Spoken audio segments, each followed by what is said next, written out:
Hello friends, मैं हूं किशन और एडवोकेट और चैनल है लीगल नॉलेज केडी। आज का topic preventive detention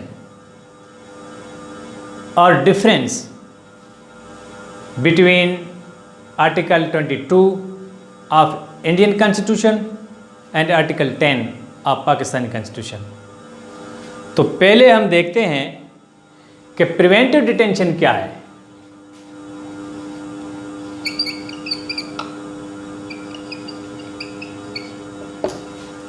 preventive detention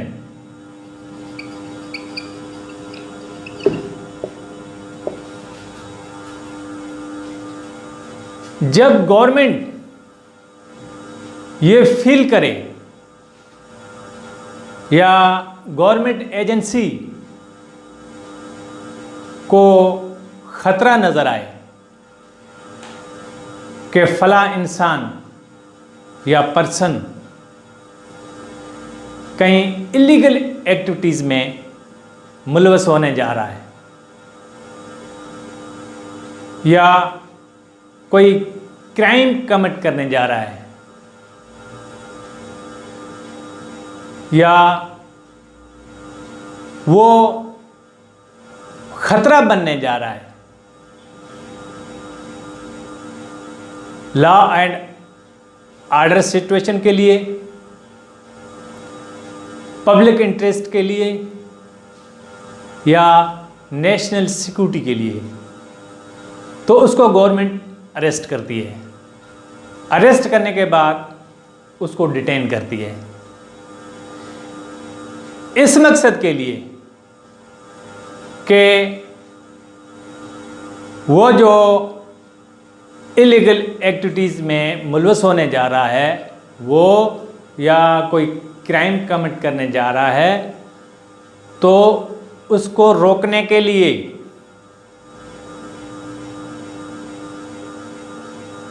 इस डिटेंशन को कहते हैं प्रिवेंटिव डिटेंशन। प्रिवेंटिव डिटेंशन का ऑब्जेक्ट ये है टू प्रिवेंट क्राइम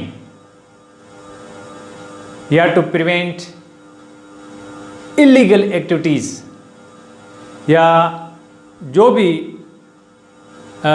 जो एप्रीहेंशन नज़र आ रहा है उसमें जो भी चीज़ नज़र आ रही है उसको रोकने के लिए। तो अब हमें ये मुश्किल नहीं रही कि डिटेंशन क्या है। ये तो आपको पता ही है कि डिटेंशन दो टाइप्स का होता है, पुनिटिव डिटेंशन और प्रिवेंटिव डिटेंशन। हमने जो बात की है वो प्रिवेंटिव डिटेंशन की है। अब देखते हैं कि आर्टिकल 22 ऑफ इंडियन कॉन्स्टिट्यूशन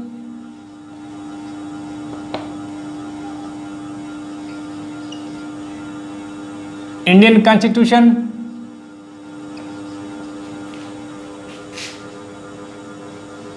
और आर्टिकल 10 ऑफ पाकिस्तानी कॉन्स्टिट्यूशन,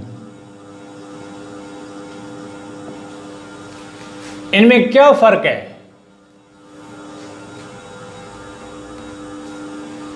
ये आर्टिकल्स पुनिटिव डिटेंशन की भी बात करते हैं और प्रिवेंटिव डिटेंशन की बात करते हैं, लेकिन हम सिर्फ प्रिवेंटिव डिटेंशन की बात करेंगे। इसमें सिर्फ डिफरिंग पॉइंट डिस्कस करेंगे जो डिफरेंस शो करते हो। फर्स्ट, आर्टिकल 22 और आर्टिकल 10 की हेडिंग में फर्क है।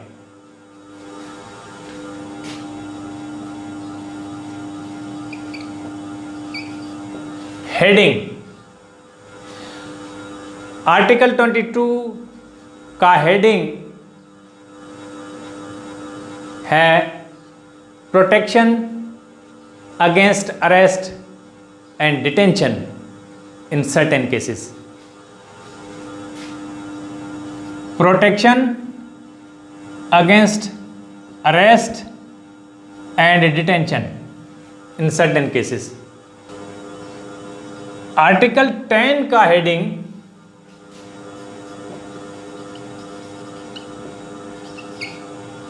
है safeguards as to arrest and detention. Safeguard as to arrest and detention एक ही चीज है, प्रोविजन एक ही है, लेकिन सिर्फ नाम में फर्क है। और सेकंड डिफरिंग पॉइंट,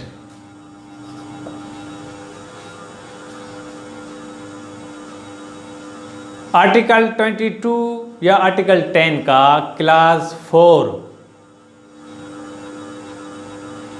एक बोर्ड तश्कील देने की बात करता है। जो प्रिवेंटिव डिटेंशन में पर्सन होता है उसका केस सुनने के लिए। तो आर्टिकल 22 इंडियन कॉन्स्टिट्यूशन का जो प्रोविजन है उसमें बोर्ड बनता है, उसको कहते हैं एडवाइजरी बोर्ड।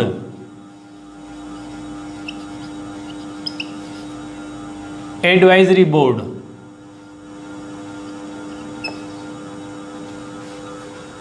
और आर्टिकल 10 के अंडर जो बोर्ड बनता है उसको कहते हैं रिव्यू बोर्ड।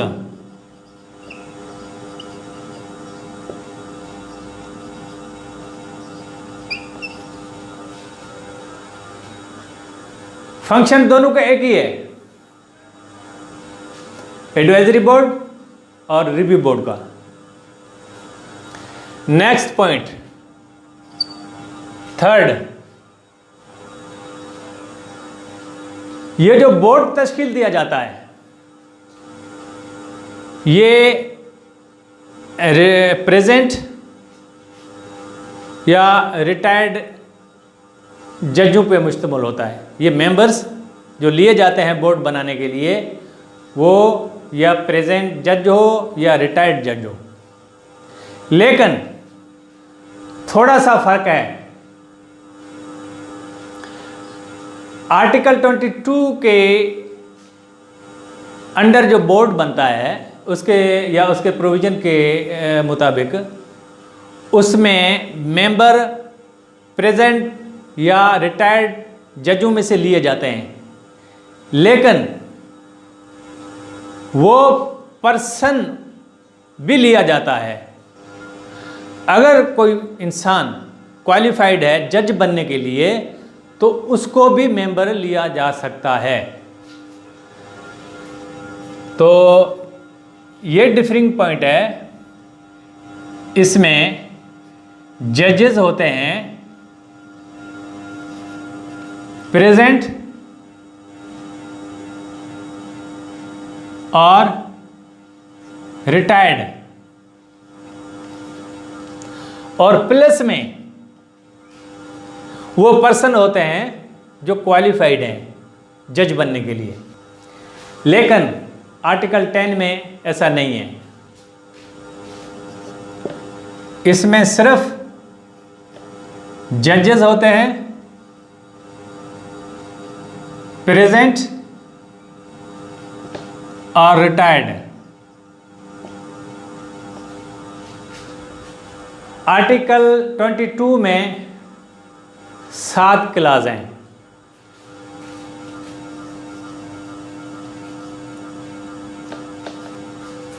और आर्टिकल 10 में 9 क्लास हैं।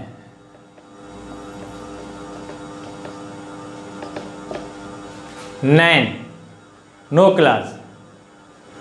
Next, last differing point, article 10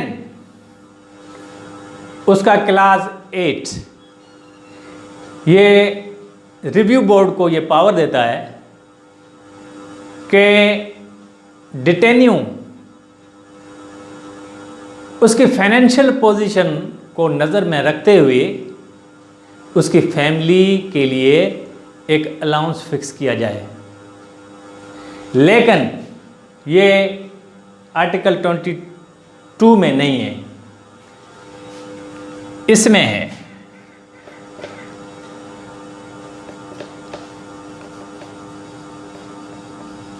allowances डिटेन्यू के फैमिली के लिए, इसमें ये नहीं है, नॉट अलाउंसेस।